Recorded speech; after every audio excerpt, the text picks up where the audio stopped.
Good afternoon, ladies and gentlemen. Welcome to BW Legal World's Saturday Solution segment, where we speak with experts on hot legal topics and latest legal developments. And today, we will be asking our experts on board to shed light on child custody laws in India with a view to understanding rights of single parents, non-custodial parents, maintenance for children in cases of judicial separation, divorce, and remarriage. To know more and to make this discussion fruitful, we are joined by Ms. Meghna Mishra, partner, Karanjawala and Company. Meghna has the Delhi High Court in trial practice of the firm on the civil side and handles a wide range of matters, including family law matters, property disputes, commercial and corporate litigation, and arbitration. A very warm welcome, Meghna. Thank you so much. We also have with us Advocate Jayant Bhatt. Jayant holds dual Masters of Law from New York University, USA and National University of Singapore. His office, Chamber of Jayant Bhatt, caters to varied clients comprising of governmental and non-governmental bodies, multinationals, financial institutions, and individuals on diverse matters. A very warm welcome to you, Jayant. We also have with us Dr. Rakesh Kapur, co-founder BambooTree Children's Foundation. He's also the co-author of Child Access and Custody Guidelines approved by 5 high courts and member of the Parental Alienation Study Group, which is a global consortium of mental health professionals that works with WHO on various initiatives. A very warm welcome to you, Dr. Kapur. Thank you so much, Ashima. It's such a pleasure to be here. Thank you so much for joining us. And we have with us Ms. Deepika Narayan Bhardwaj. Deepika is an Indian journalist, documentary filmmaker, and a men's rights activist. Her documentary film, Martyrs of Marriage, about abuse of the IPC Section 498A that looks after the anti-dowry laws and the abuse of it by brides and their families, received a global release on Netflix in 2018. So glad to have you, Deepika. Thank you for joining us. Thank you so much, Ashima, for having me here. And we also have with us my good friend Pragya Parijat Singh, Assistant Professor, OP Gentle University. She is an alumna of the Cambridge University and a former Supreme Court lawyer with a vast experience working at grassroots level with Human Rights Law Network. Welcome, Pragya. Thanks for joining us. Thank you so much, Ashima. I'm Ashima Ohri, Managing Editor of BW Legal World, who has the honor of moderating this August session. Experts, once again, a very warm welcome to all of you and to our audiences joining us across various platforms. Let's dive right into the conversation with our panelists. And, I gladly, the BambooTree Foundation has shared with us some data which says 78% children have to wait for more than 6 months and 54% children have to wait for more than 1 year to meet with their own parent. Now, this is the time that it takes between filing of child access application and receiving the first interim order from the family courts. We'll do a round across the table and ask our panelists if this is a similar experience that they've come across in their practices or in the matters that they're dealing with. So we'll start with Dr. Kapur on his experience and how this data came about. No, thank you, Ashima. Thank you for having a seminar on something which is very seldom spoken about, that is rights of children of separated parents, which is becoming a huge area of concern. But so when we looked at it, our first starting point was to say that if we look at what evolutionary biologists tell us, we say that one of the reasons why humans dominate over planet Earth is because we practice dual parenthood. And that very concept is getting threatened by this whole family court system that we have today in India. Therefore, we went about doing a detailed survey of more than 500 parents and 60 legal professionals, which was even lawyers and judges from across India, right? So they came from small cities, big cities. They came from all the way down to Warangal to all the way to Bangalore, from everywhere. And the findings were actually very, very shocking for us. This was a very detailed survey, which we did had about 72 different questions. And one of the findings that really came about, that forget even the parents, even the legal professionals are clearly stating that our family court system has failed our children. And that is for 90% of the legal professionals said that. Because what we are actually seeing is that 4 out of 5 children, that is 80%, 79% of the children who walk into the family courts, they actually crawl out in a way what we call as semi-orphan. By semi-orphan, we mean that they lose not just one parent, they lose half their family, they lose half their roots, they lose half their value systems, and they actually grow up to be, as I would say, actually half the individual that they actually could be or can be, right? So these are some of the very worrying statistics which came up, and the reasons for this, of course, we've discussed it in great detail, which is there on our YouTube channel in the form of a video and with a commentary on the data.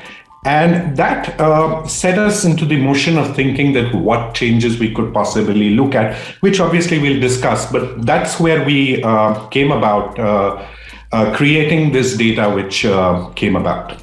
Thank you, Dr. Kapur, for setting the stage on that and sharing the data with us. We'll come to Meghna. Meghna, what has been your experience, and how do you think or these delays have extended over pandemic?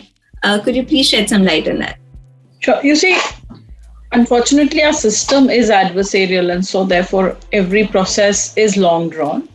That said, when I had started, coming to the profession, these matters and the family courts as such were non-existent.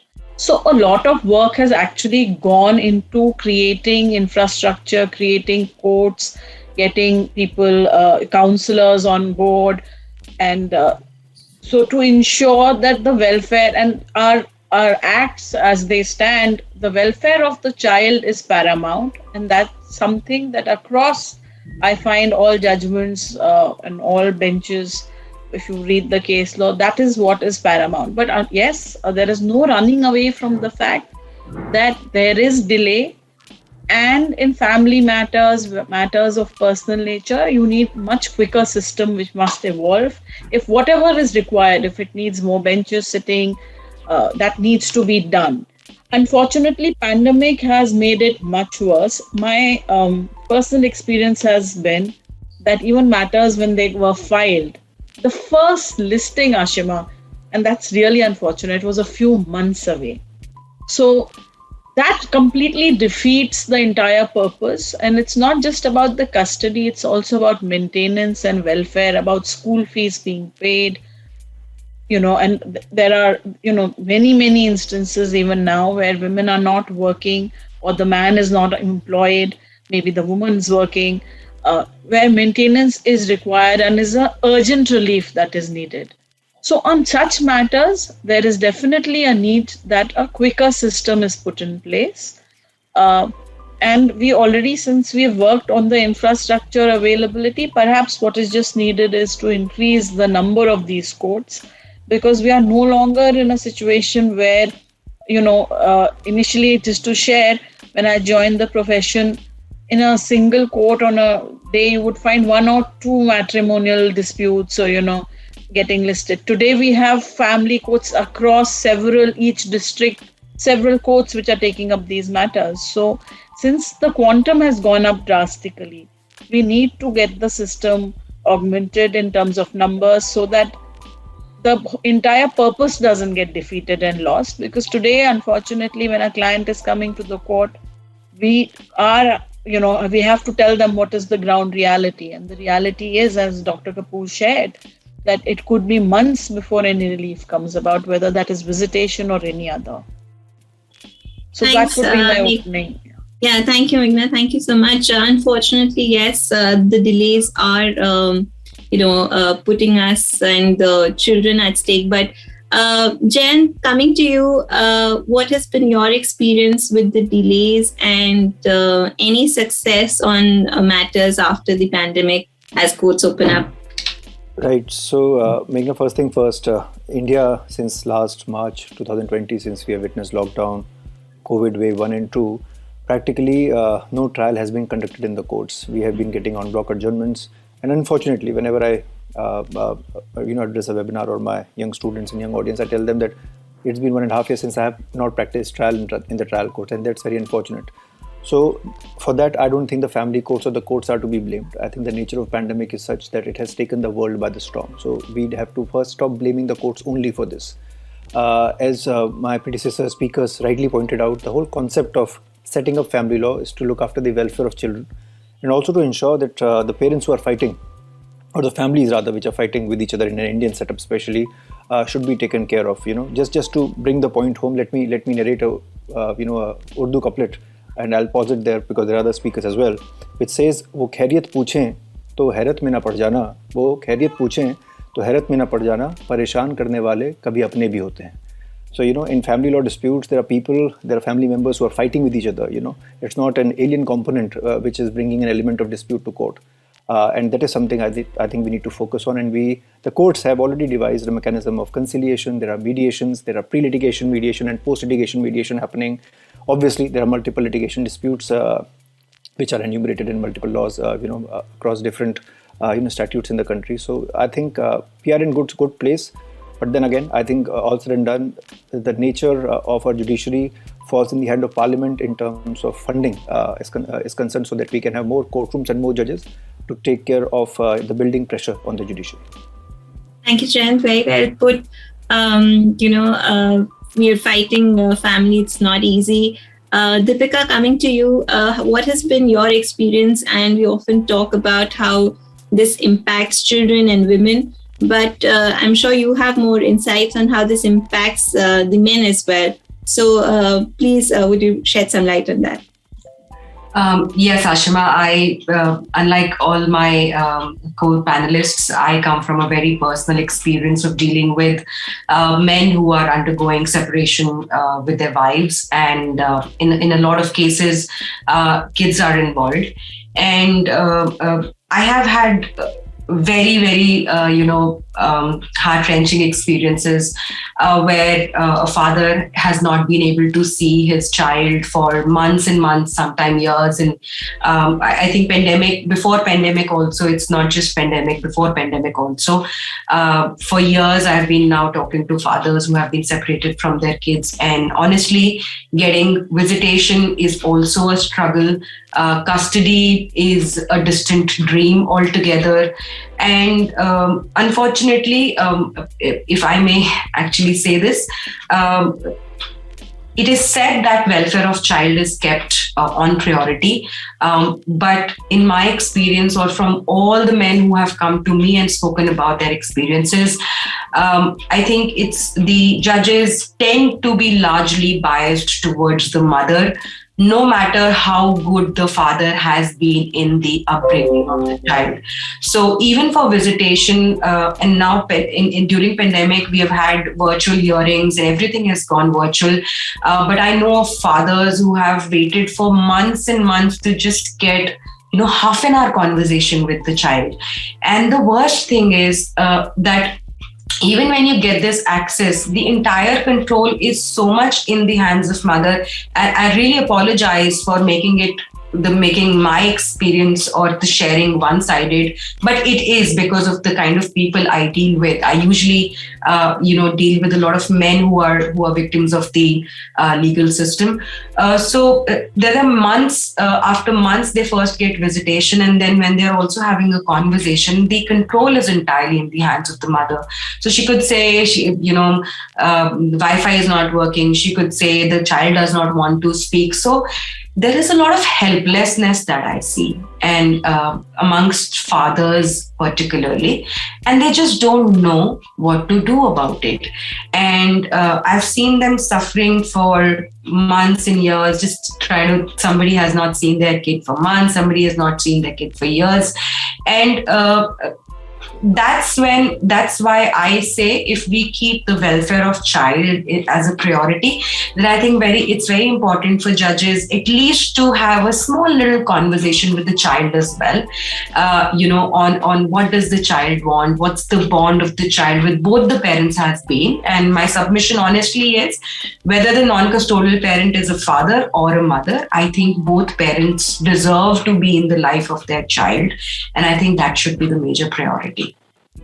Thanks, Deepika. That's true. Any non-custodial parent would go through, some of those difficulties, and it's unfortunate that it so happens that yes, sometimes men receive the shorter end of the stick when it comes to matters of child custody. Pragya, coming to you, what has been your experience? Also, it's not just about the gender. It sometimes also evolves around how financially sound the parents are, or one of the parents is, who will probably be given the custody.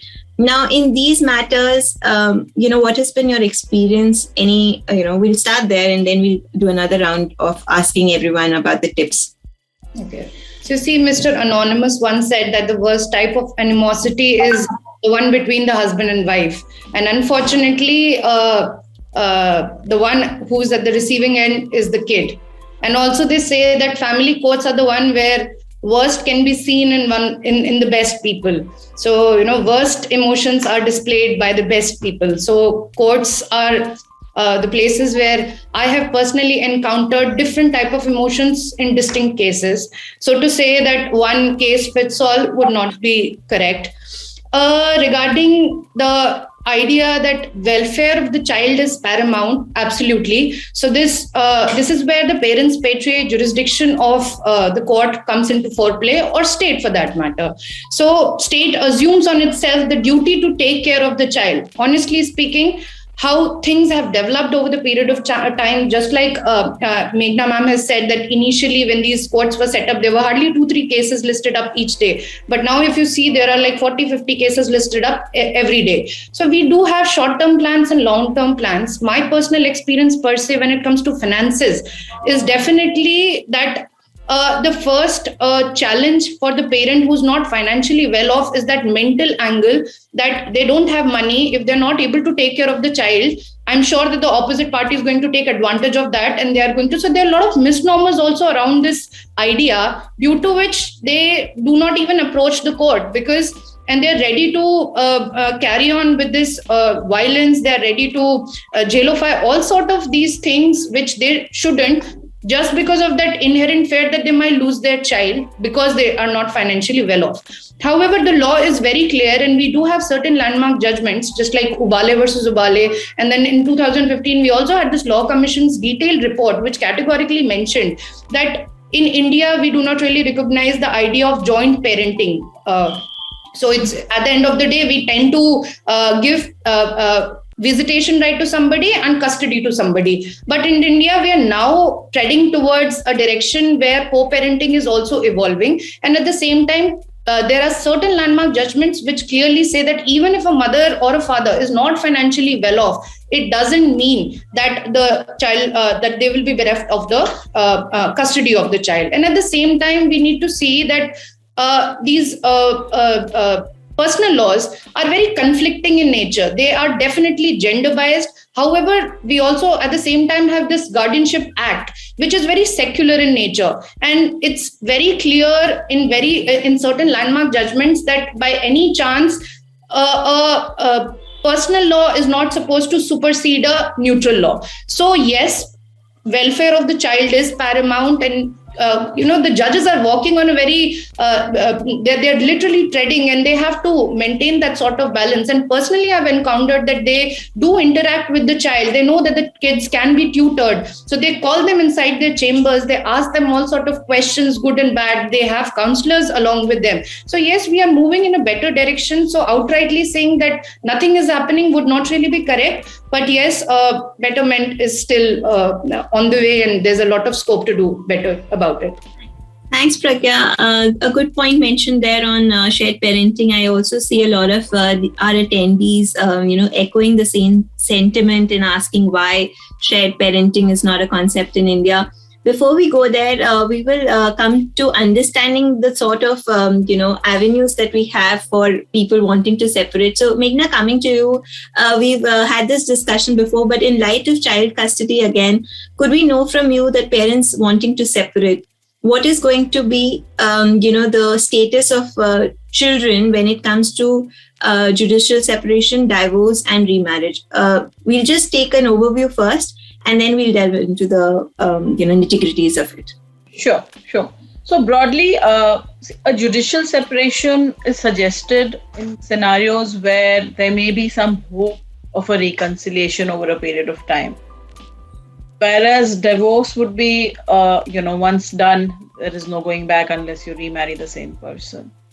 So in terms of distinction with regard to children, and like I said, and I want to just repeat this, and I know Deepika said that she's interacted with people who've had unfortunate instances of not having had visitation for a long period of time, but that is really not the norm. And courts do call, like Pragya mentioned, the children to the court and they ask. So when the child is an infant, the thumb rule really is up to 5, 6, or even I would say 7 years. The child is normally because the thinking behind this, Ashima, was that the welfare would be with the mother.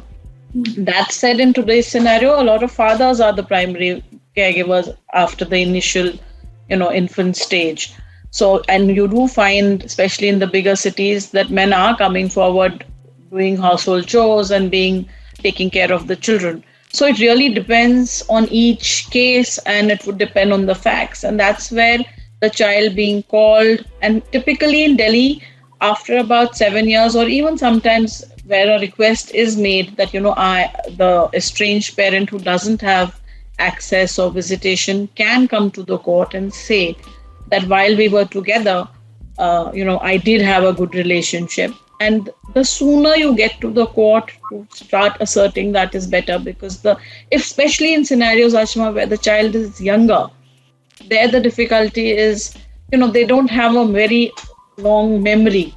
So whereas, after about 8, 9 years, it's much easier because you can talk to them on the phone, or they also start becoming a little more assertive. But when the child is that young, then definitely those are issues, because they also don't have the ability to go to the court and say, I want to meet my father. Mm-hmm. But yes, the delays are there. So as far as judicial separation and divorce are concerned, that the only real difference is just in the marital status of the parent. Maintenance is something that you need to do. You need to maintain your children. And that needs to, in fact, there's a recent judgment of the Supreme Court which clarifies that even if the spouse remarries, the father will continue to take care of the child. And interestingly, if I can share, there's a judgment of another court which frowns upon a mother agreeing to waive off or stop the maintenance for the child, because the entire statute and thinking is that what is paramount always has to be what is good for the child. And no court is likely to say, and doesn't say in my experience, that no, don't give visitation. In fact, during COVID times, I found our Delhi High Court has said that if you can't meet physically, you ensure that people are meeting over Zoom type of platforms, and take it virtually to ensure that there is some continuity of that relationship. Mm-hmm. So there are ways that you can work this out. Sometimes one has seen, this is pre-pandemic, I'm saying, spouses have been called to the court chamber, the court itself facilitates the meeting. Sometimes where parties are fighting very aggressively, and in the unfortunate scenario that they are even apprehensive about not handing over the child in a public place, I have seen that they have been called to the court. The court has given the child, said that come back at so-and-so time, hand over in my presence. So there is all this effort that is being made. But of course, there will be always instances of people misusing the law, of people who somehow are not able to bring forth their representation in a correct way to the court. But I think our Act does provide for enough, and our courts are very keen to ensure that both parents have access, have visitation, and welfare is kept paramount. That would be my experience. Thank you, Meghna. So just to put it out there for our audiences, that whether it is judicial separation, divorce, or remarriage, you can, and there is recourse to legal, taking legal custody of your children, and the same would have to be maintained by the other parent. Having said that, we come to Dr. Kapur. We mentioned, how children are being asked by the judges about, what's the best interest of the child, and you would have more to say on that, Dr. Kapur, that how would you, want the courts to really be asking these questions, how to reach a decision when it comes to speaking to such impressionable minds about their other parent, and getting a definitive answer from them that yes, I want to be with my mother or my father, and why not. Right. There is a beautiful saying which goes, children must have a voice, but they must not have a choice. Right?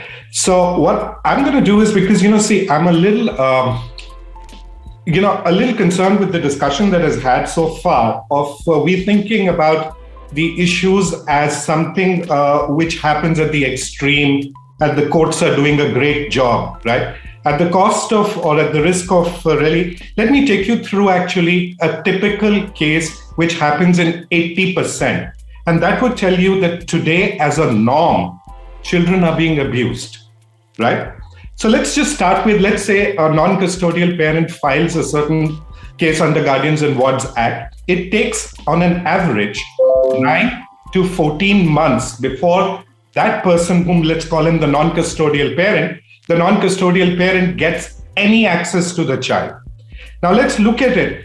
I don't know if all of you remember that and this is for 9 to 14 months, more than a year, just a year back during Trump's presidency, the refugee children were not allowed or were separated from their parents, and there were riots across the country because as a child-friendly country, they realize just separating between for 3 to 6 months also causes not just behavioral changes, it causes epigenetic changes, which are changes in DNA, which are passed on to the next generation.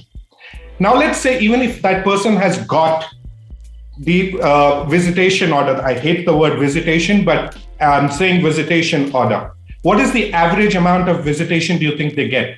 They get between 14 to 18 hours per month. And my legal panelists will tell you that is no more than what jailed convicts get.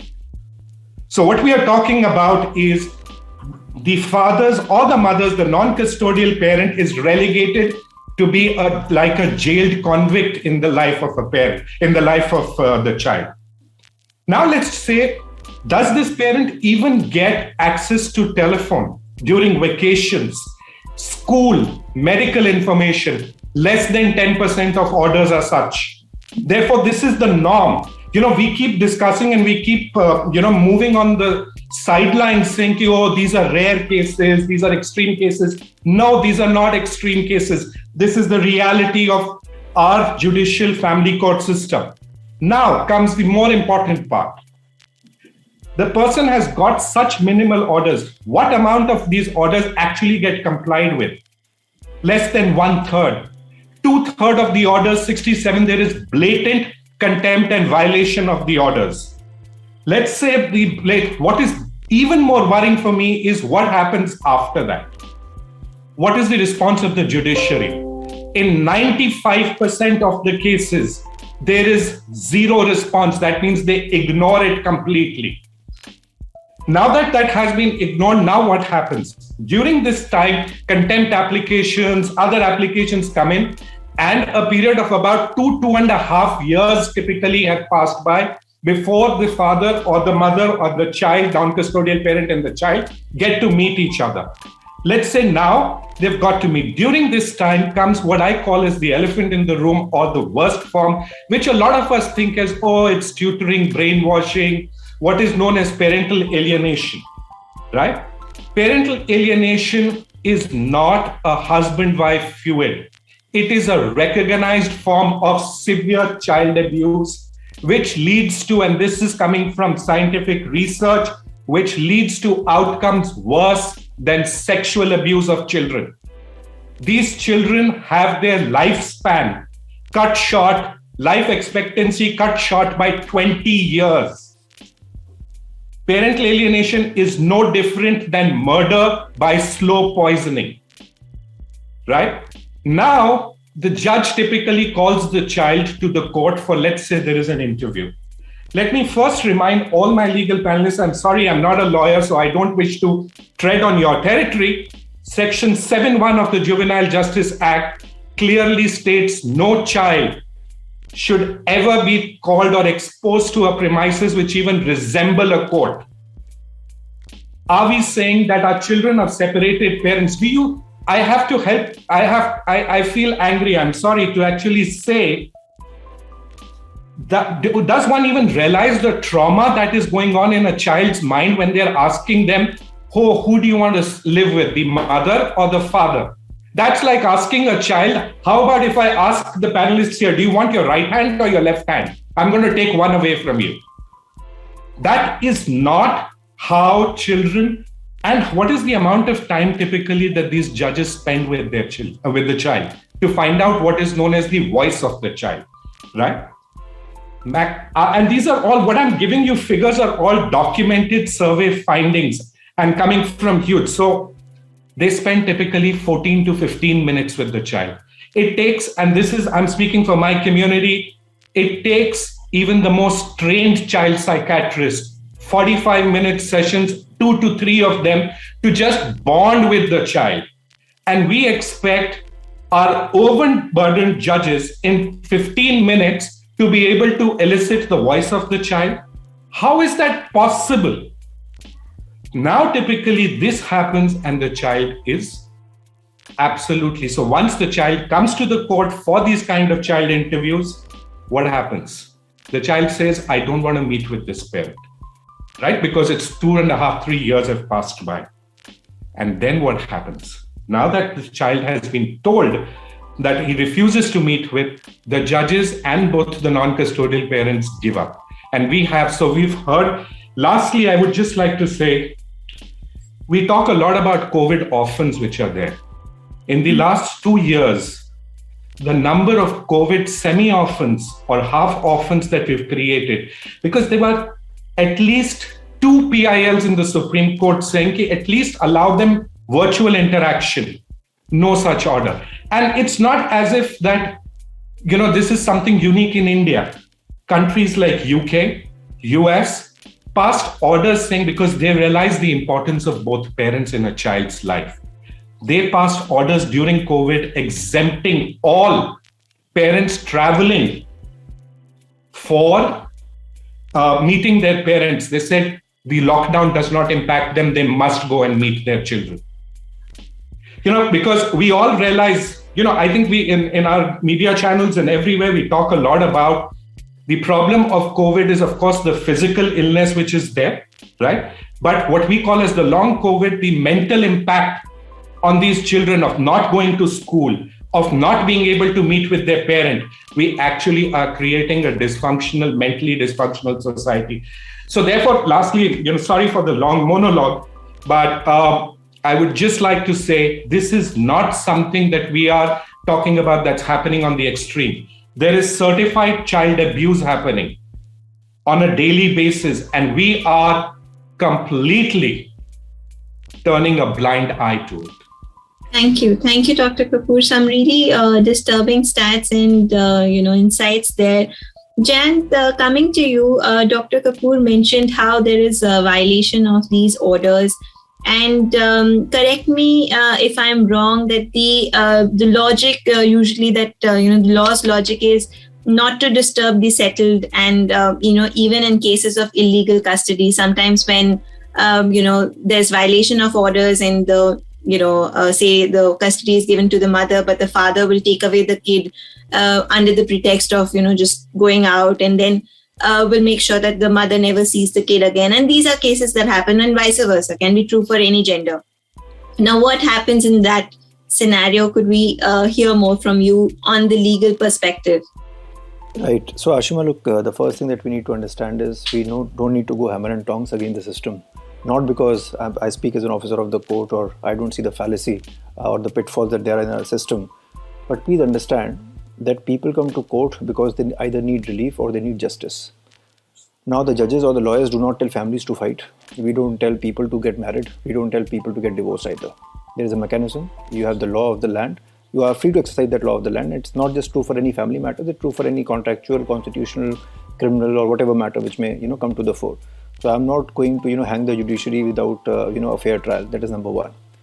Number two, so far as a parental dispute is concerned, both national and international level, because I represent both clients from within the country and from NRIs or foreign nationals, and both mothers and fathers. So it's a very general answer I'm going to give you. Now, there are cases where the matrimony has had such a bitter spat between the parents, either in a nationalistic scenario or in an international scenario, that one of the parents tend to take the child away. So normally in an American setup, for some of the American clients that I've represented in India, in America you have this whole concept of being an absconder. So the term absconder is attached to a parent, where in India we don't use such terms. However, within our Indian scenario, if such things have happened, a parent is free to file a habeas corpus writ petition in a court of law, which is normally the high courts of the country, or should the need arise, then go to the Supreme Court for as a matter of appeal. Now, should that happen, by and large, the judges time and again have taken this overview that, look, even if you are trying to exercise a habeas corpus petition, we cannot term a parent as an absconder. One, because they are not criminal by nature, they are a parent. So yes, what they did was perhaps wrong, depending on facts and situation of a particular case in a given scenario, but that does not make a parent criminal. For example, people in a very, very bitter matrimonial disputes across the globe can also use Interpol or their own local police, the Federal Investigation Bureau or the Scotland Yard, etc., to even have red corner notices for each other, for the time. Even in India, we have something called a lookout circular or LOC, which you can obtain from the magistrate court or the criminal court in India, where in a very bitter matrimonial dispute, people are just going after each other. And I'm not saying that we as lawyers are to be blamed. We are, at the end of the day, the mouthpiece for clients. And if they want us to execute something for them, we have to, we tell them the pitfalls. We also try to counsel them. It's not that we are not counseling our clients when they come to us, or the judges are failing in their duty when they are trying to counsel people. But please understand, as a lawyer who is practicing in a court and as a judge who is seeing these at least 50 to 100 odd matters on a daily basis, is very well versed with the process of the legality and what goes in and out of a family system. One, because by and large judges are very experienced, with at least 30-40 years of experience under their belt. Lawyers who are practicing in court at least have good 10-20 years of practice under their belt before they take a seasoned client and are representing them. And we all have our own families at the end of the day. We know how a family setup works. It's not rocket science, raising a child. It's not rocket science getting into a matrimony and getting divorced. These are human matters at the end of the day. So, yes, do we need a specialist? Absolutely. I'm not against having a specialist. But people need to understand that in a court of law, your emotions have one place and the legality has to be read as per the law of a particular country, and the law keeps evolving. There are laws which may be turned as bad law 5-10 years down the line. Maybe so. For that, somebody has to challenge a particular order before the court.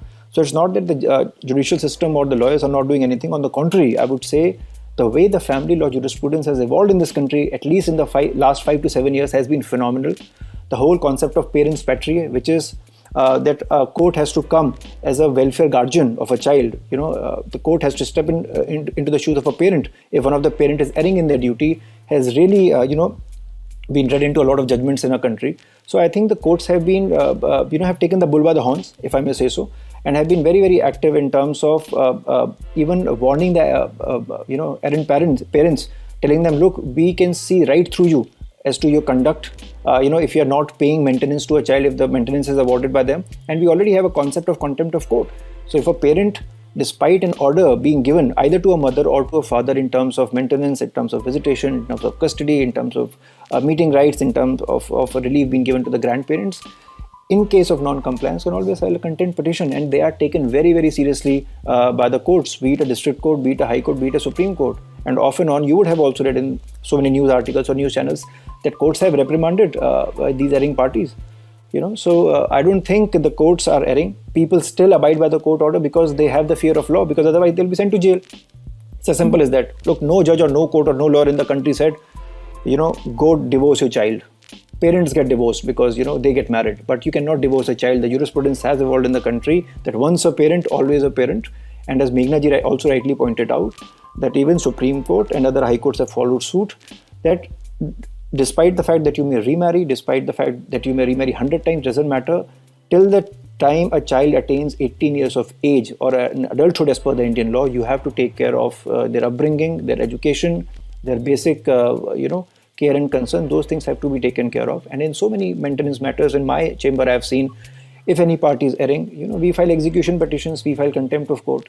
So the law is in place. Just that, as I said in my opening comments in the first round, that we need more judicial funding for more courts and more judges, because we have a very poor judge to population ratio.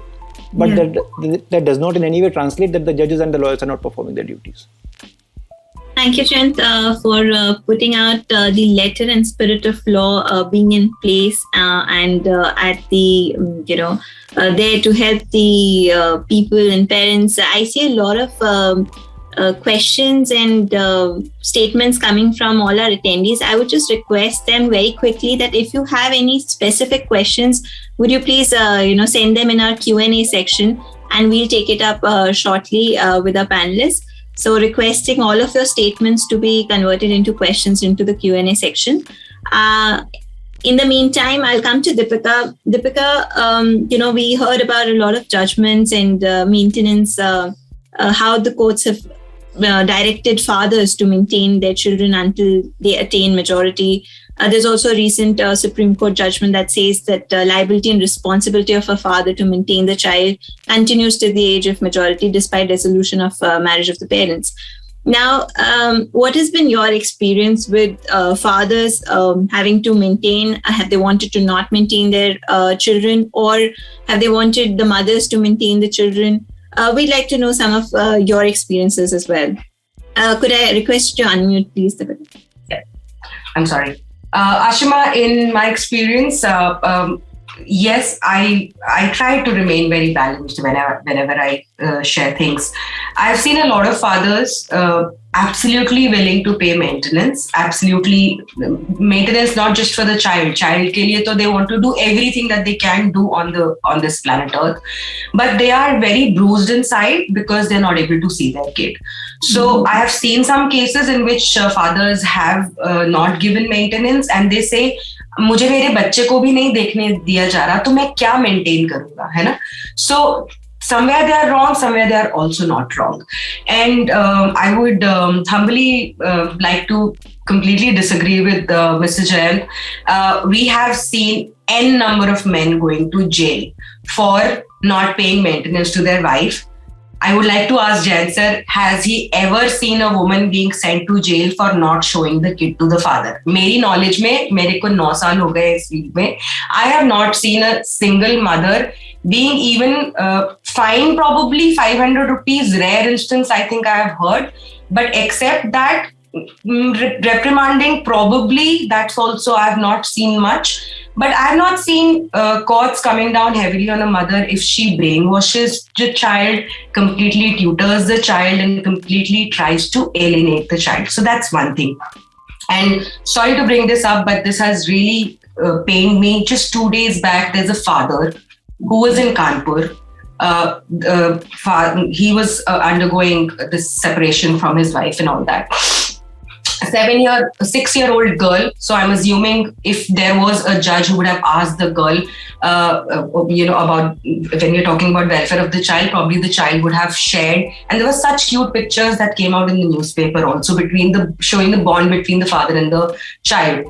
This man committed suicide because he was not able to see his daughter, and he was not. And this is just not one case.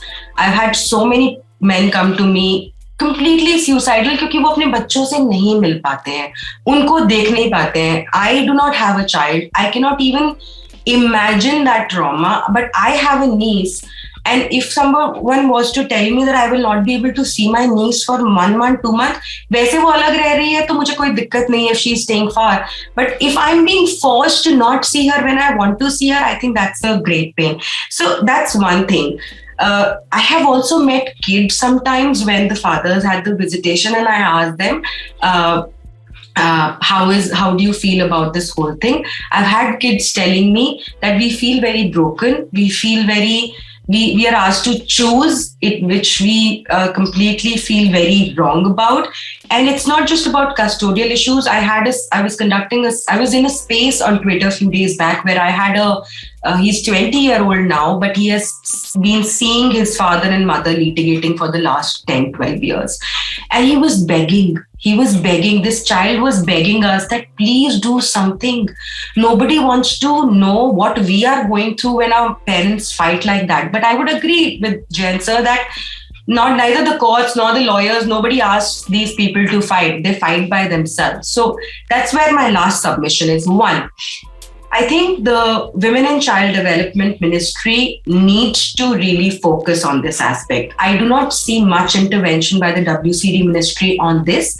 We have we have now, like Meghna ma'am said in the beginning, earlier there used to be 1-2 cases. We have humongous litigations going on in the family courts now. Kids are involved in a lot of these disputes. I think the Women and Child Development Ministry really need to conduct a thorough research, interviewing some of these kids, separated parents, on what are the best practices that need to be taken care of or need to be followed by the courts. I would really love to applaud Karnataka High Court, because they have taken shared parenting in a big way. They have passed, I think, 5 or 6 judgments now emphasizing on the merits of shared parenting. So I think if we can have a research done on a ministerial level, and then we have some guidelines by the Supreme Court or by the ministry, then I think the courts across the country would be able to follow them in a much better way.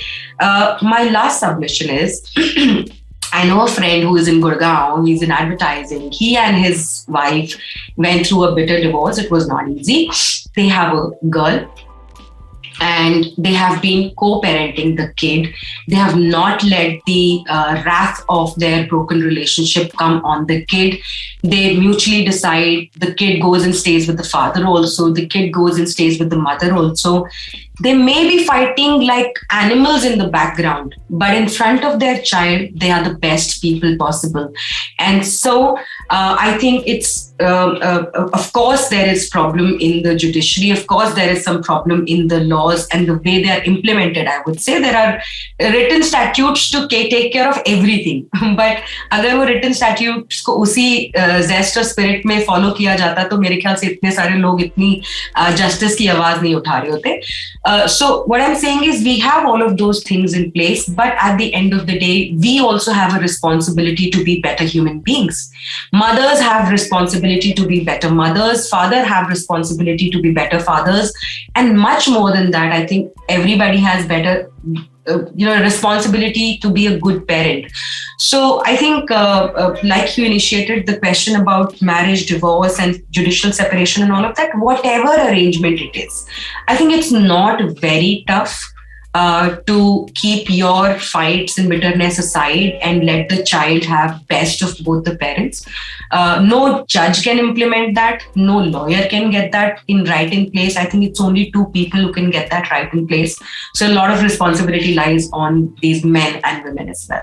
Yeah. Thank you, Deepika. I think fair points there. And I think that's what we want our audiences to know from this discussion, that, whether you are fighting with each other you're in an acrimonious relationship and a bitter relationship with each other, please consider the plight of the non-custodial parent. Try to reach an arrangement between yourselves. If not, here's a discussion to help you figure out what are the various ways in which this can be done.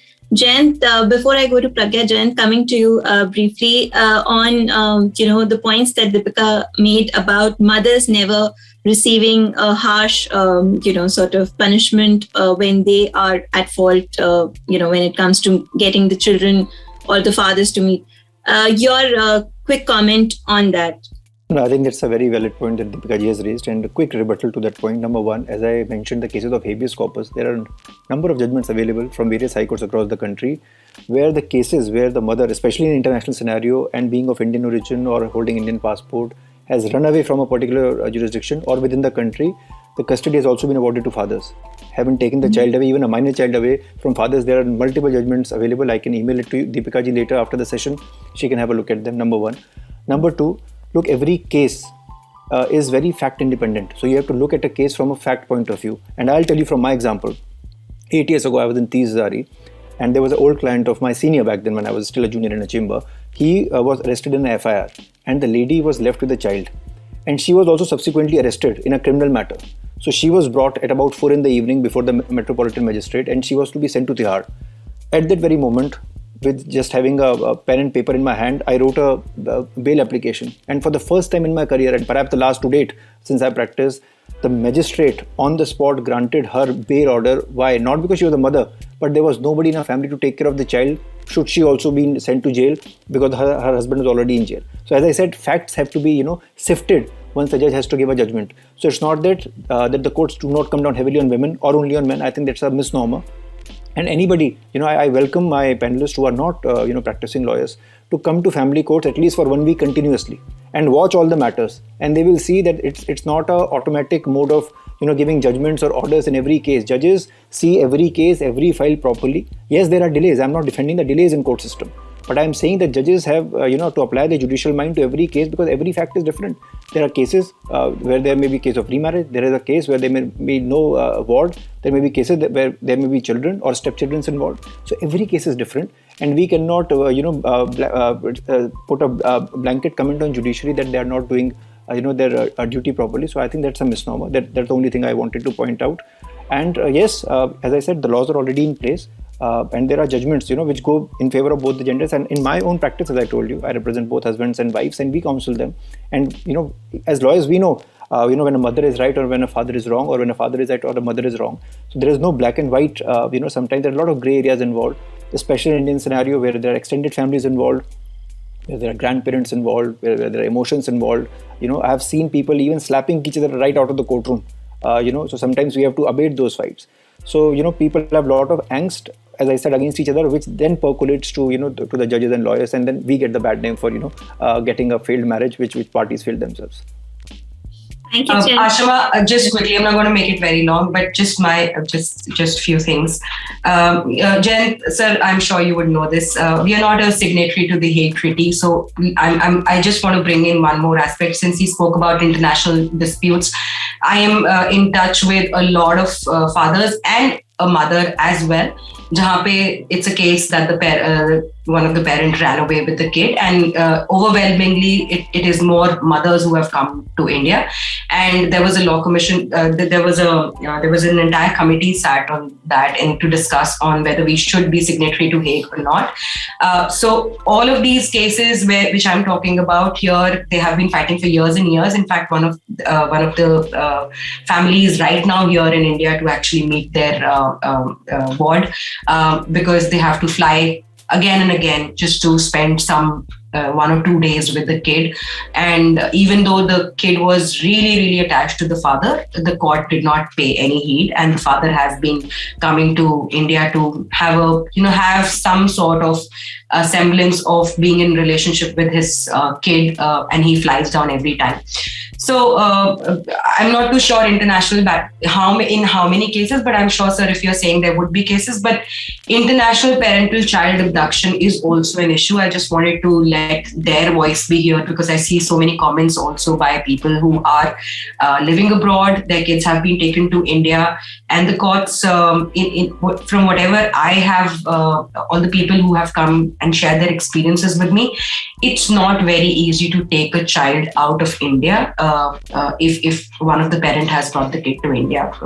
Maybe my experience is limited to the people who I interact with, but that's been my experience. And that's a fact that we are not signatory to the Hague.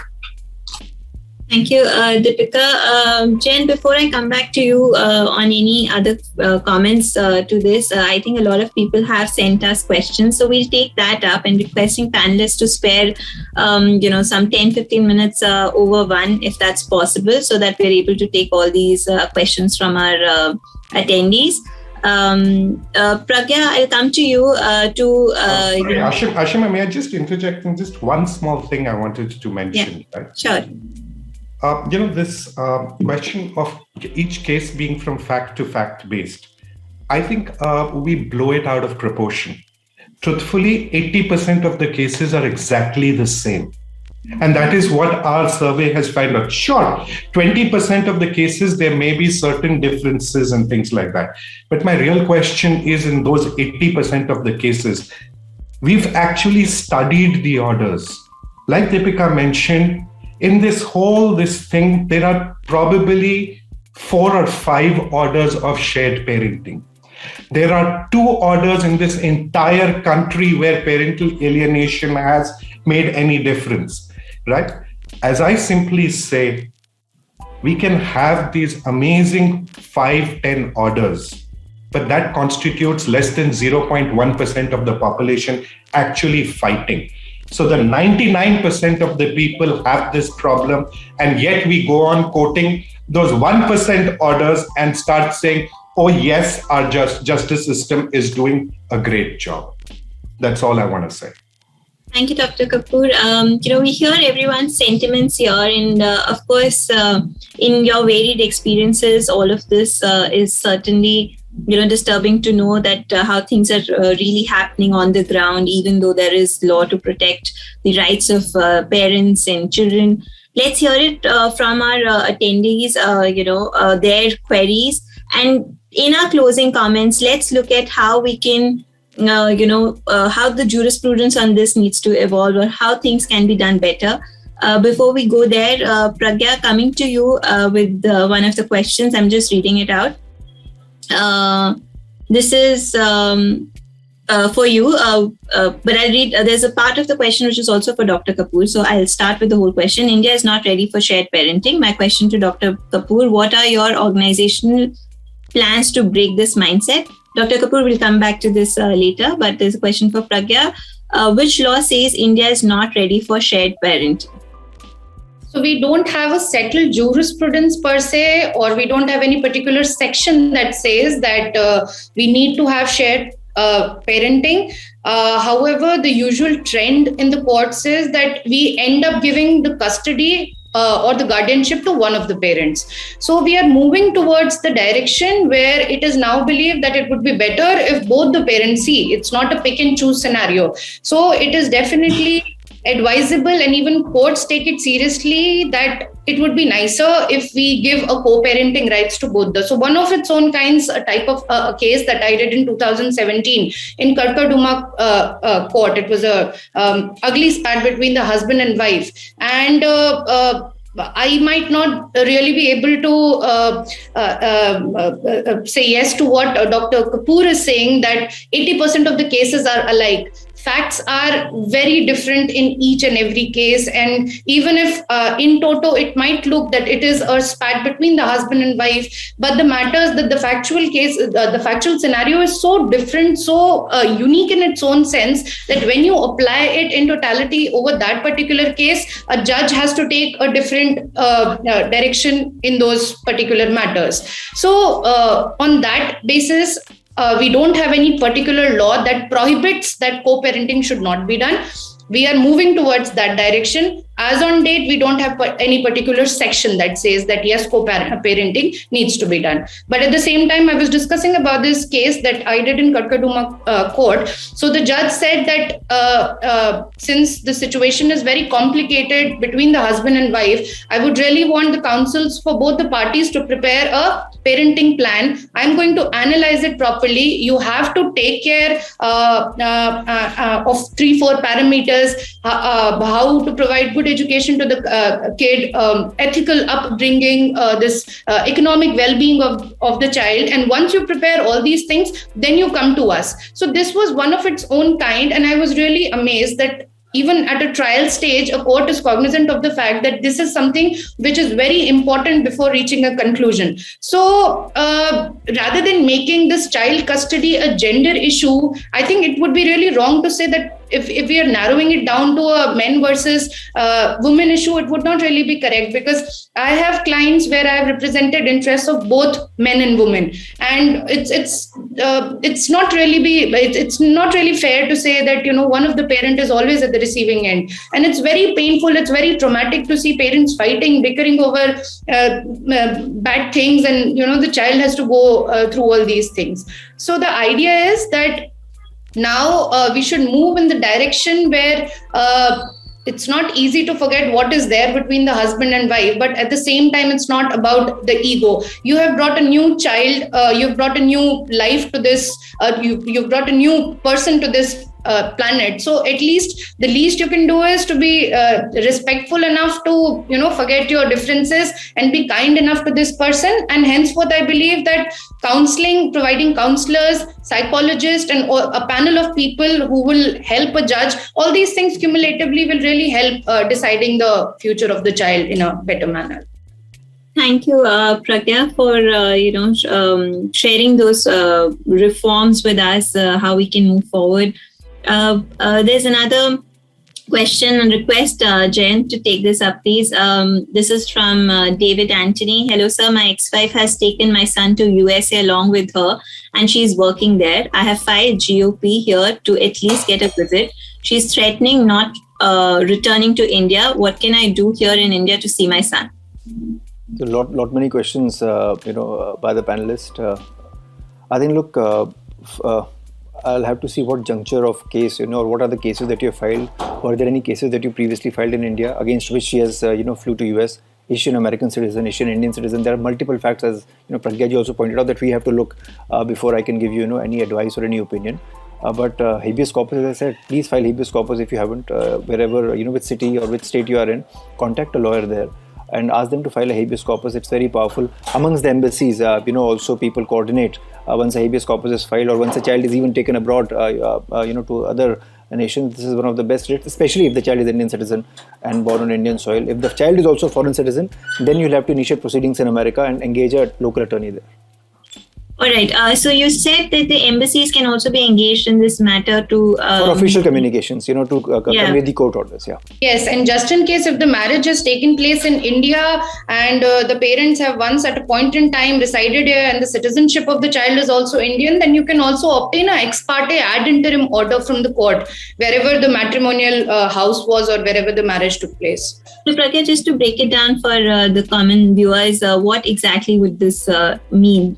So since I am not really apprised with the facts of this particular case, but definitely, ex parte orders is without hearing the opposite party. So if there is an exigency where one of the parent is claiming that without my knowledge, I'm not really aware of the facts. Yes, hypothetically. Yeah. Yes, so hypothetically, if this is the scenario, then the husband can obtain a ad interim injunction order against the opposite party, that is the spouse, that this person should be, without even hearing on the very first date itself, notice should be issued that an injunction order should be taken against that person from not doing something or to come back to India. So that's the scenario. But then there is a lot of other complexities involved, whether that kid is a foreign citizen, so on and so forth. So these two other options are there. But in case, I think best idea is to move a petition of habeas corpus in your respective state high court concerned, and you can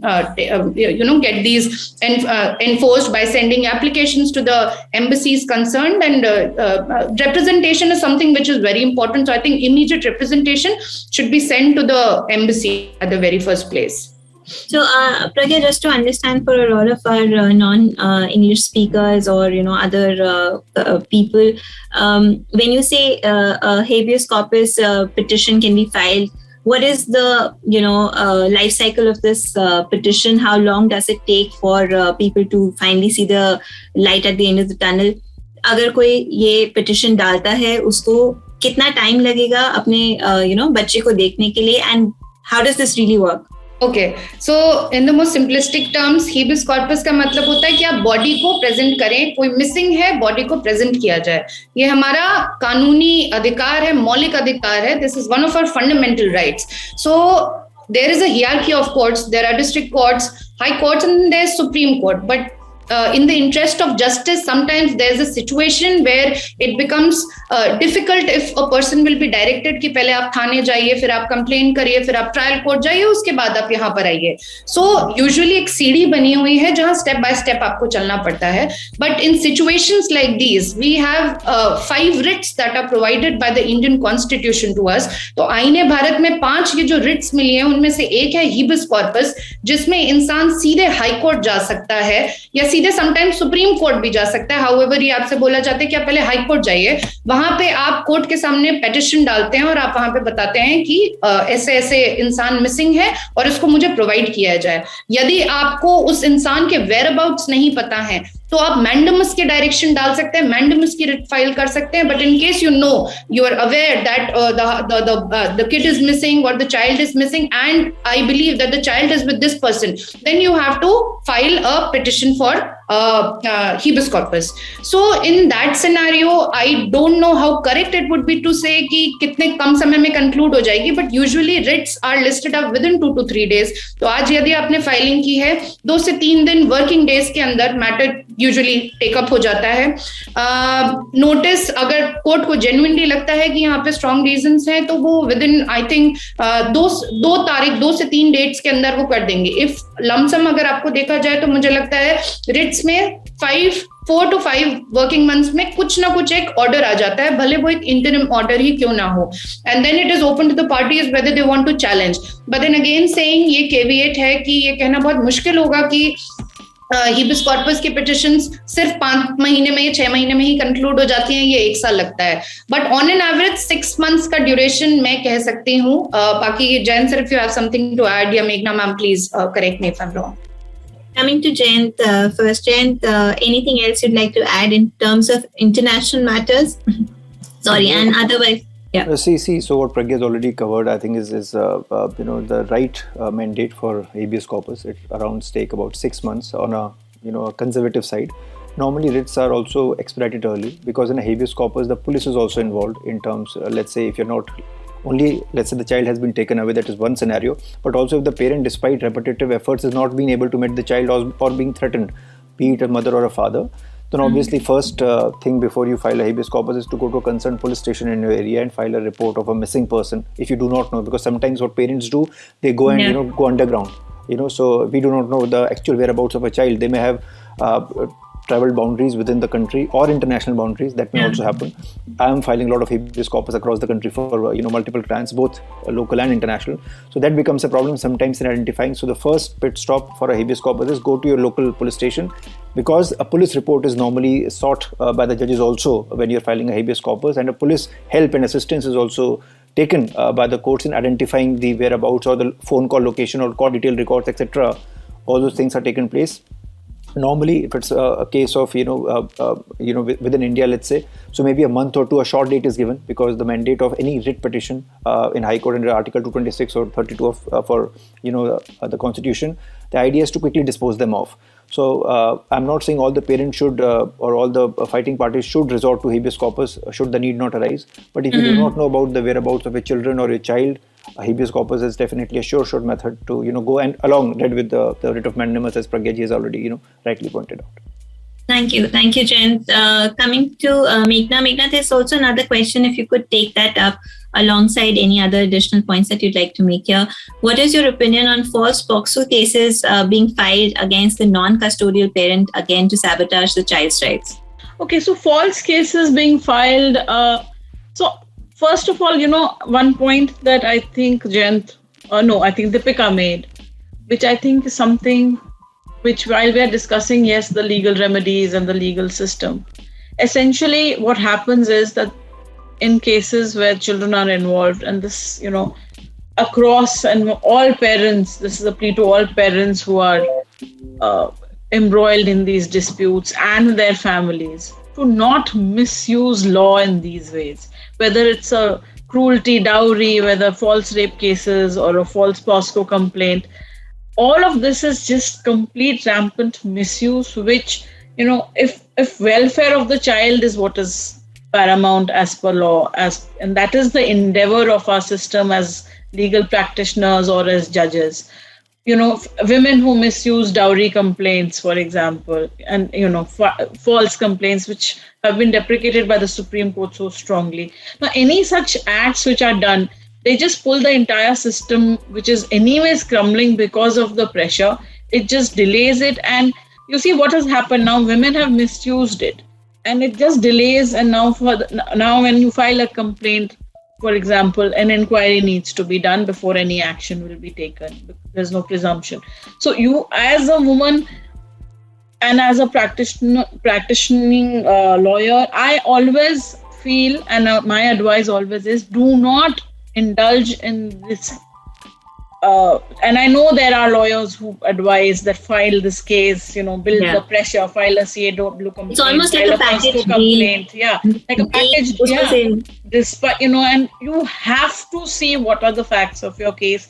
And many times, and Ashima, I wanted to bring this to the table, that my experience of pre-mediation conciliation through the High Court has been fantastic.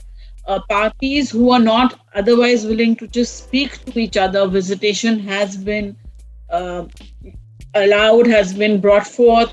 Parties have started talking. Maybe you don't move immediately to a situation where parties are filing divorce by mutual consent, but where parties were not willing to allow the child or were using the child as a pawn. And this POSCO complaint, for example, which is false, that is also just one more of these tactics, which I really frown upon, because every time you do this, you just it's misuse. So and as anyone who does this, courts need to come down very, very strongly.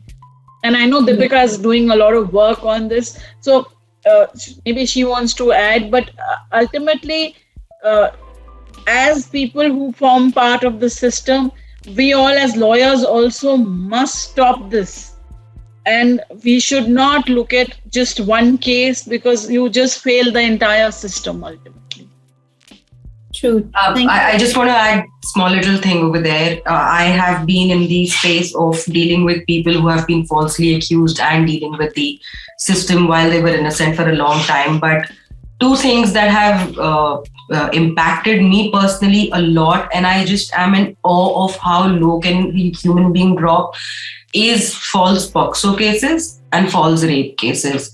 I mean, dowry cases, domestic violence cases, I could still see it as, ठीक है, revenge में सब चलता है. वो बोलते हैं ना कि किसी से बदला लेना है तो आप कुछ भी कर सकते हो. But false rape case and false POXO case, rape and sexual abuse is so detrimental to any human being.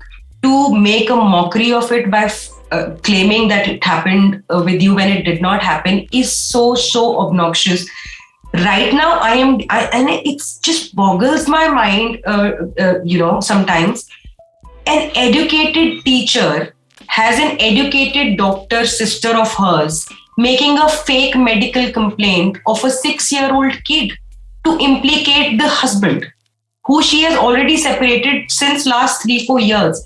And then suddenly this POXO case gets created, And I think sometimes the investigating agencies also have to put some brains. I understand doing an FIR is must, and it must be, the norm that FIR should be filed. But what about investigation? I mean, you need to do some sort of investigation. Thankfully, this person has now been able to get the, system moving a little bit by filing applications in the home ministry, in the medical department.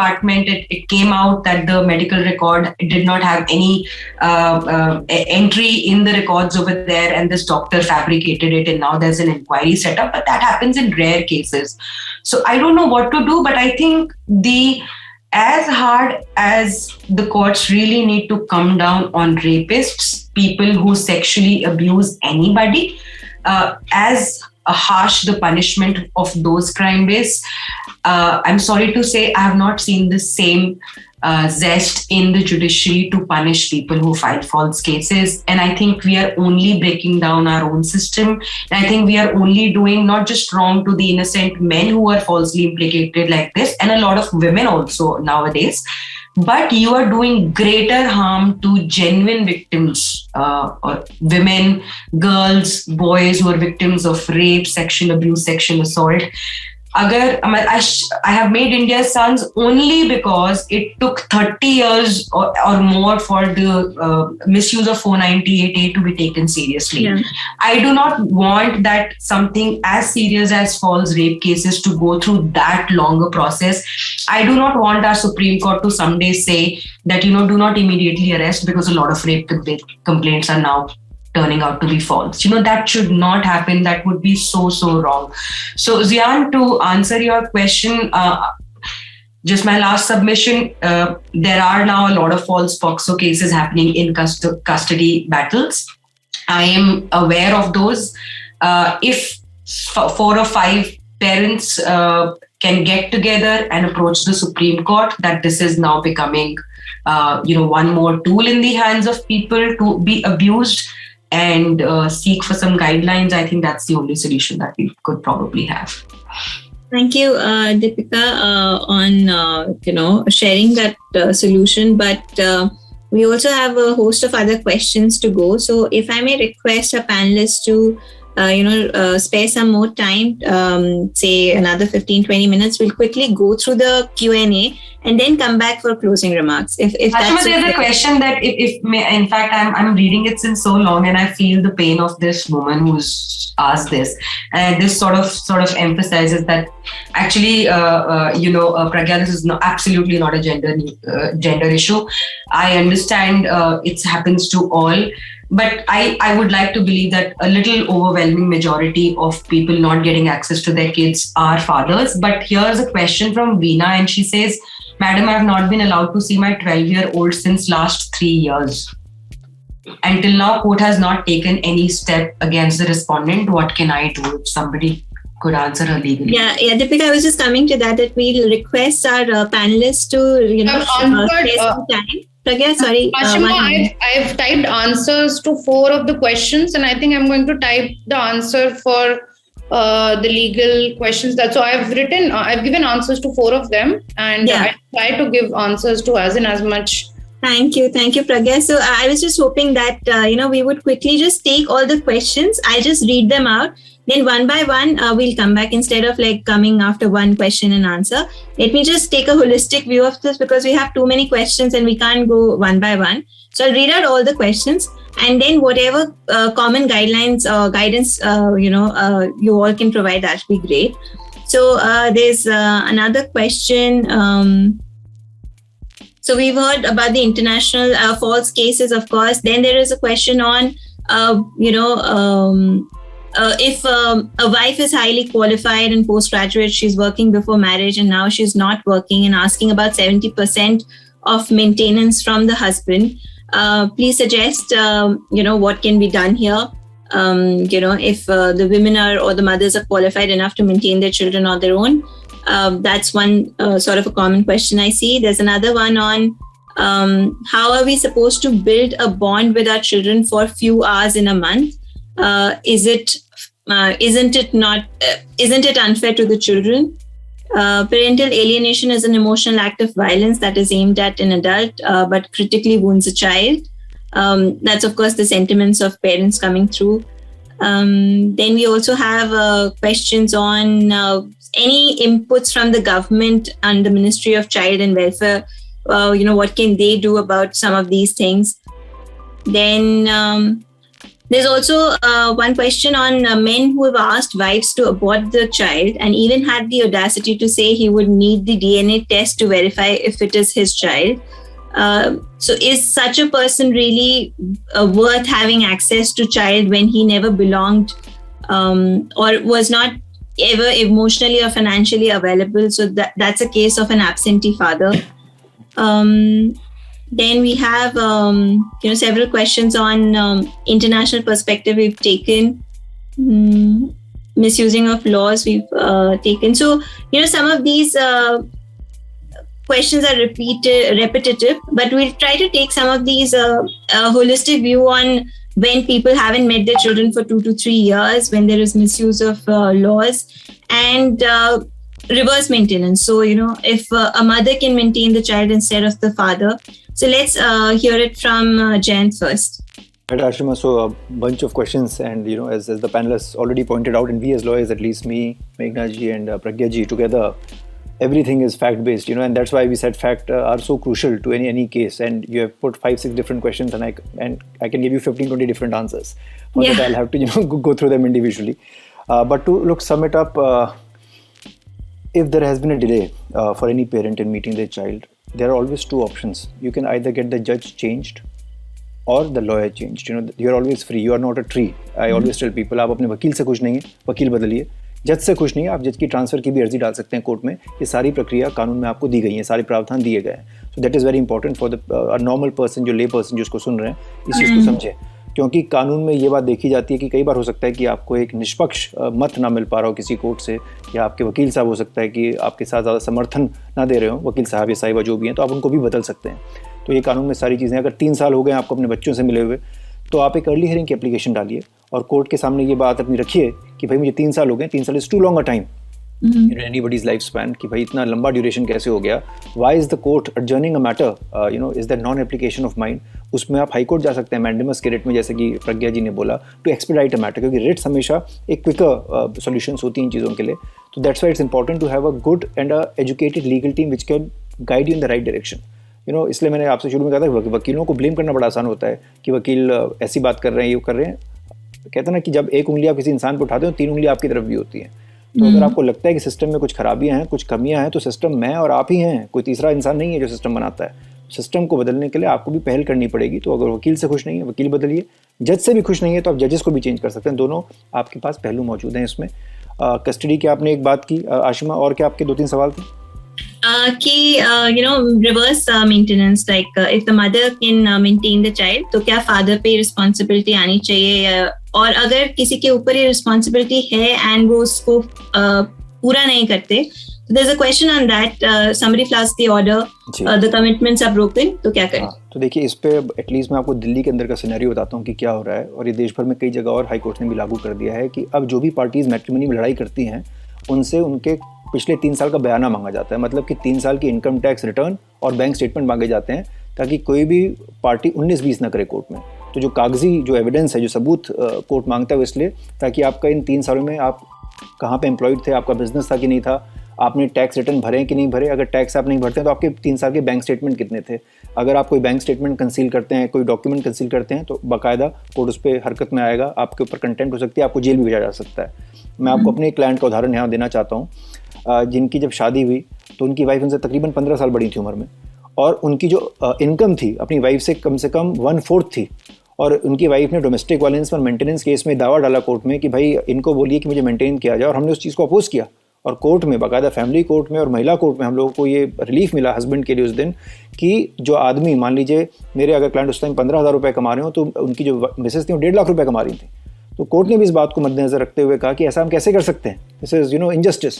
तो उनको very strict warning was given to the lady and her petition was dismissed. Then she also appeal to the sessions court कि ये dismiss किया. Sessions court में भी हमने oppose किया और उनको वापस से उनका डिसमिस हुआ मैटर. तो ऐसी बात नहीं कि जजेस are not very of the matter. जजेस आर वेरी वेल अवेयर कि आप क्या पॉलिटिक्स खेल रहे हैं कोर्ट में और आप क्या तकनीक अपना रहे हैं. क्योंकि जैसा मैंने आपको अपने ओपनिंग कमेंट्स में भी कहा कि एक जज के सामने ये डेली मैटर्स हैं 50-100 जो आते हैं. उनको पता है पार्टी क्या क्या टैक्टिक्स डिप्लॉय करेंगी या वकील साहब की क्या स्ट्रैटेजी होगी, उनको सब पता है. आप ये समझिए जो आज इंसान जज बन के बैठा हो पहले वकील ही था, है ना, और वकील होने से पहले वो एक आम इंसान है. तो जो चीज़ें हम कोर्ट में देख रहे हैं, जो सोसाइटी की हम छवि कोर्ट में देखते हैं, ये सारी चीज़ें जज करके निकल के वो जज बने, है ना. वकील से जो इंसान जज बना है तो उसको ज़्यादा समझ होगी दुनियादारी की. तो ये जो सारी चीज़ें, यही मैंने बोला, अगर आप नहीं खुश हैं अपने वकीलों से या जजेस से, तो कानून में पूरे प्रावधान है आपके लिए, आप उनको चेंज करें. अगर आप समझते हैं कि जज साहब की कोई गलती नहीं है इसमें, वकील साहब की गलती नहीं है, अर्ली हियरिंग एप्लीकेशन लगाएं. और जहाँ तक मेंटेनेंस की बात मैंने आपको अभी बताई कि अगर आपकी इनकम कम है बतौर हस्बैंड अपनी वाइफ से, तो ये भी आप अपने डॉक्यूमेंट्स के थ्रू कोर्ट को बता सकते हैं. और कोर्ट्स, सुप्रीम कोर्ट तक अब ये बात कह चुका है हमारे देश में कि अगर दोनों महिला और पुरुष अर्निंग मेंबर्स हैं, एजुकेटेड हैं, फाइनेंशियली इंडिपेंडेंट हैं, तो कोर्ट कई बार उनको वो मुआवजा या वो मेंटेनेंस नहीं देता. स्पेशली जिन केस में बच्चे नहीं हैं उनमें तो कोई परेशानी नहीं है. जहाँ पे बच्चे हैं तो कोर्ट ये दखलंदाजी करता है कि क्योंकि आप पेरेंट हैं, आप माँ हैं, आप बाप हैं, आपका बच्चा है अपना, तो उसके लिए बराबर की हिस्सेदारी हो. और बराबर की हिस्सेदारी मतलब हो सकता है आपको 1/3 आपका जो पेमेंट है, मान लीजिए आप 20,000 रुपये कमाते हैं तो 1/3 आप कम से कम बच्चे की उसके लिए दीजिए. हस्बैंड को भी डायरेक्शन दिए जा सकते हैं, मदर को भी डायरेक्शन दिए जा सकते हैं. और बाकायदा जो खर्चे होते हैं बच्चे पे, मान लीजिए अगर 4 साल का बच्चा है, मैं आपको एक इलस्ट्रेशन दे रहा हूँ, जो कि प्ले स्कूल जाता है या जो अपनी अभी एजुकेशन शुरू कर रहा है, उसके खर्चे कम होंगे लाइफ में. हो सकता है कि जो लैक्टेटिंग चाइल्ड है उसके लिए आपको डाइपर्स खरीदने हैं, मिल्क पाउडर खरीदना है, बाकी चीज़ें जो हो सकती हैं, वाइप्स वगैरह हो, तो उसकी एजुकेशन की जिम्मेदारी नहीं होती. पर अगर बच्चे बड़े हैं, मान लीजिए टीनेजर्स की हम यहाँ पे बात कर रहे हैं, जो कि यूनिवर्सिटी जाने वाले हैं या जिनकी हायर एजुकेशन हो रही है, तो उनकी एजुकेशन महंगी होगी. जाहिर सी बात है, अगर आप प्राइवेट स्कूल में पढ़ रहे हैं, आपके कम्यूट्स की जो रसीदें होती हैं बस की, ये सारी चीज़ें कोर्ट आपसे मांगता है कि आप दिखाइए कि आप कितना खर्चा कर रहे हैं. अगर पेरेंट के पास, मतलब फादर के पास बच्चा है तो फादर से रसीदें मांगी जाती हैं, मदर के पास बच्चा है तो मदर से रसीदें मांगी जाती हैं. तो कोर्ट में जो ट्रायल की प्रक्रिया होती है, ट्रायल क्यों होता है? ट्रायल इसलिए कंडक्ट किया जाता है देश में कि सच और झूठ का पर्दाफाश हो सके, इसलिए पूरी ट्रायल की प्रक्रिया होती है. इसलिए हमारा जो, और कानून आज के नहीं बने हुए हैं, ये कानून सालों से चले आ रहे हैं. Being a lawyer is the one of the oldest professions in human civilisation. तो ये कानून, ये जो विजडम है हमारी जुडिशरी का, ये आज का नहीं है, 2021 का नहीं है, ये 2000 या 20,000 साल पुराना है. तो इसको आप समझिए कि कैसे हो सकता है. और कानून मैंने बताया जैसे कि आप सभी के लिए हैं, लोग आप सबके लिए हम लोग काम करते हैं, जजेस हैं, जुडिशरी है, लॉयर्स है. We are not against you, we are for you, but for you to understand that, for you to take advantage of the laws which have been framed by the parliament and which are being interpreted and implemented by the courts, you have also to come to terms what are the facts of your case. इसलिए मैंने कहा fact से ऊपर बढ़ के court में कुछ नहीं होता, तो हर केस का फैक्ट अलग है. Ashima में एक बहुत sorry, please go ahead. There's an associated question. Mohit Wadhwa ji ne jo पूछा था, in case wife is highly qualified, postgraduate, she is working before marriage and now she's not working and asking about 70% of my salary. So you see, a lot of things are said and done in the court, but it doesn't matter. Law is settled. It is categorically mentioned in section 60 of CPC that not more than 1/3 of the salary of the husband can be executed. It can not more than 1/3 can be attached. तो आप बोलने के लिए अगर जो है लाख रुपए पति कमा रहे हैं तो आप बोल सकते हैं कि मुझे 90,000 चाहिए, बट इट डजंट मीन कि जज आपको 90,000. वो पहले हो सकता है एड इंटरिम ऑर्डर पास करेगा, फिर वो इंटरिम ऑर्डर पास करेगा. Over the period of time ये फैमिली लॉ के जूरिस्प्रूडेंस बहुत अच्छे से इवॉल्व हुए हैं.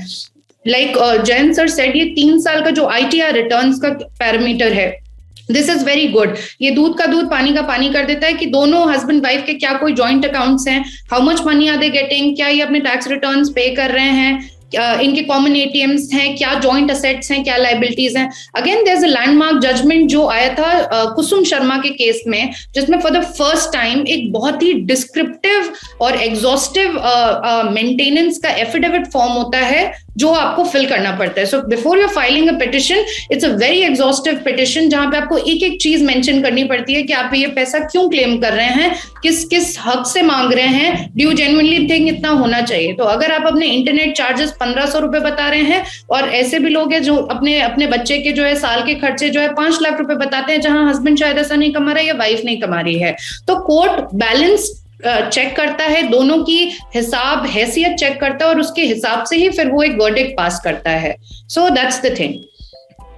मेरा बहुत छोटा सा क्वेश्चन है जयंत जी और प्रज्ञा जी अगर आंसर कर दे, बट क्योंकि ऐसा केस मेरे पास आया था इसलिए मैं पूछ रही हूँ. जब विजिटेशन ऑर्डर्स अगर ऑनलाइन पास हुए हो, फादर को मिले हुए हैं विजिटेशन ऑर्डर्स, तो क्या वो जो विजिटेशन है, जब वो ऑनलाइन बात कर रहे हैं अपने बच्चे से, क्या वो रिकॉर्ड करी जा सकती है? क्योंकि इस केस में क्या हुआ, उनके पास ऑनलाइन विजिटेशन थी और उसके बाद वाइफ ने फिर उनके ऊपर एक और क्रिमिनल केस फाइल कर दिया कि ये ऑनलाइन जब विजिटेशन थी तब ये बहुत ही ऐसे सेक्सुअल एक्सप्लिसिट इन्होंने बातें करी और ये सब वो सब करके और एक और FIR उनके ऊपर डाल दी, तो वो उनकी विजिटेशन भी खत्म हो गई. तो क्या ये चीजें, क्या ये विजिटेशन रिकॉर्ड कर सकते हैं कोई भी अगर non custodial parent? Okay, sorry, I know there's paucity of time at your end. If you'd like to take this up, that's fine. Or if we can also request some of our other panelists to take it up. I think Jayant sir and Meghna ma'am can answer this. Sure, Pragya. Thank you. Or you'll have to take your leave. Thank you. Thank you so much for joining us today, Pragya. Thank you so much. So wonderful having you. Sure. So coming to Meghna and carrying on the conversation, Meghna, if you could take up Deepika's question. See, recording is something that you need permission before you can record. But Deepika, that said, you see, when people do record, and these days on smartphones, even audio conversations are recorded, it does, and things get filed. The judges at the end of the day also, and this also applies to when we have a discussion on media trial, when you read. So it does impact, and it may not be admissible under Evidence Act as such, and you can take all of those objections. But if the judge has read the contents, and many a times also WhatsApp conversations are printed, you see, so as Jayant was saying, ultimately it may be a question for trial to decide whether it would be admissible or not, but it does impact on interim reliefs that you get, on visitation that you may or may not get. And the judge may get a sense that it's an inappropriate behavior. And for example, if you're saying that the content of the conversation was inappropriate, so the judge is... No, it was not inappropriate. It was done by the mother to cancel the visitation. She just filed, gone ahead. She went ahead and filed. That defense and that can always be brought out, you see, in the court. But it will be something... that will ultimately, whether that in your case, whether it will be admissible, will be something that you can fight in the trial stage. But what you're saying is, if a person has an apprehension that, he or she would want to, safeguard themselves from something like that happening, they can request the court that if these interaction can be recorded, right? So that, nobody is able to falsely. Yes, courts do. Yes. And like I mentioned, this is at this stage where we are online or dealing with virtual interactions. But where it's required, courts premises themselves have now rooms, which are very nice, colorful rooms where children can come and sit, where there are swings, there are play, you can come and spend time with your child there. So thank you, Meghna. And I'm sorry, I also just need to run, Ashima. I was just coming to that. I think we have so many questions and we've already spent a lot of time here. Thank you so much, panelists, for joining us. Meghna, if you have 5 more minutes, I would just like to wrap this. Thank you so much. Thank you so much, panelists. There's also just one more question, that I'd like to take your closing remarks on. We're hearing from our attendees that there is, character assassination by the non-custodial parent of the other parent, just to win back or to kind of alienate the other parent, and to take away the visitation rights. So both men and women have sent me messages saying the father will say the mother is in an adulterous relationship. The mother is saying that the father and daughter interactions are not, how it should be. So it seems like a pattern here. These things, there are false accusations just so as to keep your child to yourself. In these cases, what other reforms we can look at? Very quickly, Dr. Kapur, coming to you, there's a question to you, what you and your organization are all about and how do you tackle these situations? If you can answer that, and we'll do a quick round before we close this discussion. Wonderful. So if you don't mind, I'll just club both the things together, do my closing remarks and this thing together, right? So I think I'll take just a minute to say, there was a time in the 70s, 60s, 70s when we used to brush domestic violence under the carpet. Let's not talk about it. Unfortunately, we are doing the same with child custody issues today and trying to paint a rosy picture, which is going to come back to haunt us very soon, number one. Number two, I think when it comes to the law about child custody and such disputes, it can be summarized in 8 words: best interests and welfare of the child, right? That's all the law is. But unfortunate part is that there is no institutional understanding of what is best interests and welfare of the child in separated parents, right? Now, fortunately, science and research has made it extremely clear. Now it's conclusive. We have study on more than 2.5 lakh children over 14 countries, spread over 40 years, 200 of the world's best psychiatrists and everybody, right? So if you would see, this would also answer. So what we are trying to do is you can log on to our YouTube channel, which is BambooTree Children's Foundation. You'll see what we are putting in these efforts. And now if you would see the recent interview that we did with Dr. Nielsen. So what are the reforms that need to be done? Let me just put it down 1, 2, 3. Number 1, a rebuttable presumption of shared parenting, and shared parenting is clearly defined as 35% of the time with either parent has to be put in. That is the truth all across the world. And it doesn't matter whether the parents are in high conflict, the parents have different parenting styles, the parents could be in any geographies, doesn't matter. That has been clearly. So number 1. Secondly, I think the Family Courts Act 1984 was a beautifully drafted act which gave a lot of powers to the So the Family Courts Act did give a lot of powers to the courts. Unfortunately, the courts are not utilizing them. So they must do 2 things. Number 1, the Supreme Court must frame these guidelines to say rebuttable presumption of shared parenting needs to be put in together with compulsory submission of parenting plan. Number 2, Section 12 of the Family Courts Act clearly specifies that child psychologists and social workers need to be attached.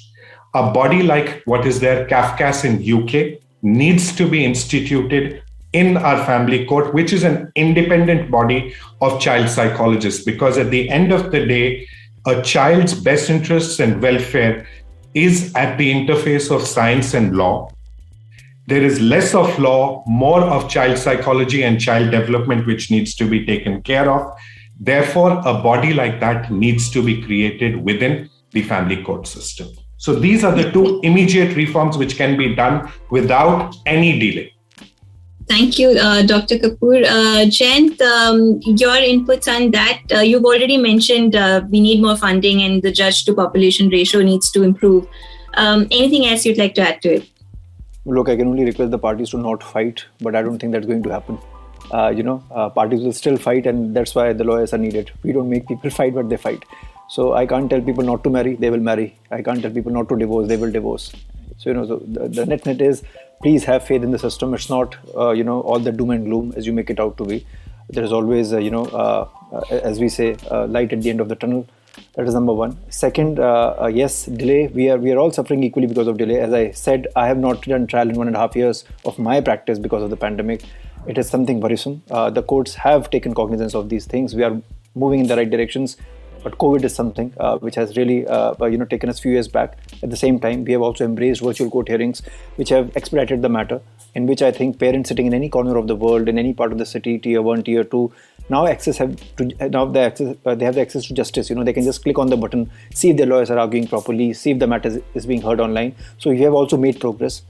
Yes, it's a long drawn battle. I think some of the suggestions put by Dr. Kapur are also wonderful, which I think must be taken, on board by the family court. Some of the suggestions by Deepika ji, are also very nice in terms of gender neutrality and how things needs to go forward in more consonance. But, as we, all the lawyers said together, everything is fact-based. So we have to also take care of the facts which come, in question before a particular case. But all said and done, I do wish, all the panelists and the viewers a good health during these pandemic times. And let's hope that we keep our near and dears, in good mental and physical health. Thank you so much. And Meghna, coming to you also, if you could shed light on free legal aid for those who cannot, engage lawyers, high-profile lawyers for their matters. You don't need a high-profile lawyer, number one. Any lawyer who's genuinely interested and wants to help is good enough. As Jayant rightly said, if you're disappointed with a lawyer, there are lots of other lawyers who are out there. But if you do need to approach, there are legal aid cells in every district court as well as the high court. And also lawyers are flexible on fees. They are, if there are genuine cases of people who can't afford your full fee, we all do it all the time and, help out. So, of course, legal aid facility is there, and good lawyers, youngsters as well as seasoned lawyers are all registered there. Also mediation. So if you're looking at, outside court settlement, how can they approach that route? So all you need to do is file an application, and it could either be a joint application for conciliation, which is a pre-litigation, or a pre-litigation mediation, either of which I normally prefer the conciliation route, because that ends up in an award which you can then take forward like a decree. So and it costs about 21,000 for the Delhi High Court. I'm not aware at the district court level what the charges are, but we have very, very good trained mediators and conciliators who are genuinely interested in the welfare of the parties, who act as the branch between the two. And again, I think Jayant really summed it up, that what we do need is probably more resources, perhaps guidelines, as Dr. Kapur said. And I was not aware of the impact, frankly, and some of the numbers that he shared. Those were eye-openers for me. So I think if all of us work together, so I think the lawyers are there, the statute provides it. But some of the things can be added, definitely because of the population and the numbers increasing. We need to augment judge strength and perhaps more training of, counselors' involvement, etc. Perhaps if the judges are very busy, if every family court were to have more counselors who could interact with the children in a more detailed manner, and if 15 minutes is not enough, and time to come to a conclusion. Although in my experience, judges spend more time than that. But that said, I'm not someone who's in a family court every day. So, things can be done. And, if we brainstorm together, we could come to various solutions. And just framing of guidelines, to my mind, may not be the solution. We need to ultimately act on these things. So, we increase judge strength, we have more counselors involved, we do more mediation, then one can hope for more solutions to come forward. And legal aid, of course, is there for, since many, many years. Yeah, absolutely. Thank you so much, Meghna. Deepika, coming to you for any closing remarks. What I'm going to propose is, I think, going to be a little too big to happen, but I earnestly want that to happen. I think there's a dire need that the Women and Child Development Ministry gets separated. We definitely need a separate ministry for children now. They form a huge population in India. And it's not just about their, taking care of kids who are poor and their needs and in Anganwadis and all of that. I think women's issues are very separate. Children's issues are very separate. We need a dedicated ministry, especially for these new age problems that, kids may have, and having more counselors and having more opportunities for them to approach for their problems. I could count them, n number of them on my fingers. There's drugs problem. There is juvenile justice home that are in absolute tatters. I read a very, very detailed report by one of the news organizations. I don't remember the name, sorry, but it was a brilliant report analyzing 6 juvenile homes in Delhi and the kind of, miserable condition these juvenile homes are. It's very sad. So I think our ministry really needs to look at that. I don't know what's the bifurcation of funds for women's issues and children's issues in the WCD ministry, but I would certainly want a lot of people to focus on children's issues because they are the future of a country. Second thing I think I would want to happen, which does not happen, is that NCPCR can probably play some role in these marital disputes as well, because this is not a court system, So if they can probably come into the picture of at least speaking to these parents in disputes that don't have to land up in the court, and some mechanism, because I know personally a lot of people have approached NCPCR when they're facing visitation issues, when they're facing delays and all of that, but they say, you're in the court, we can't do anything about it. But maybe they could have some mechanism to deal with these problems, at least have a conversation with them or have some mechanism to deal with them, because they're also working for the welfare and best interest of the child. Yeah. And last but not the least, like we would all want, I think it doesn't take too much to be a better human being. So we can all hate somebody, we can all hate our spouses, our partners, a friend or anybody, but let's keep kids out of these adult issues and ego battles. They get scarred that we don't even know. Just put yourself in that shoe and think if your childhood would have been like that. I have seen videos where parents are hitting each other and the child is there. I've spoken to some of these kids. It's heartbreaking. It's just very heartbreaking. You spoil them for their life and they're never able to come out of it. It's a very serious issue. Yes, absolutely. Thank you, Deepika. I think that's our last message to our audiences. Whether you're a father or mother, male or female, please put your children before your own egos and go for simple, non-complicated petitions. Please don't go for a package deal. If there is one, problem, don't add 10 more to it. It'll only delay the, proceedings. So we hope all of your questions were answered. If you have any more questions, please write in to us at ashima@businessworld.in. Thank you so much to our panelists for having spared. I've also dropped my email there. And just one last submission. Sorry, I really wanted to say this. I forgot. Let's just,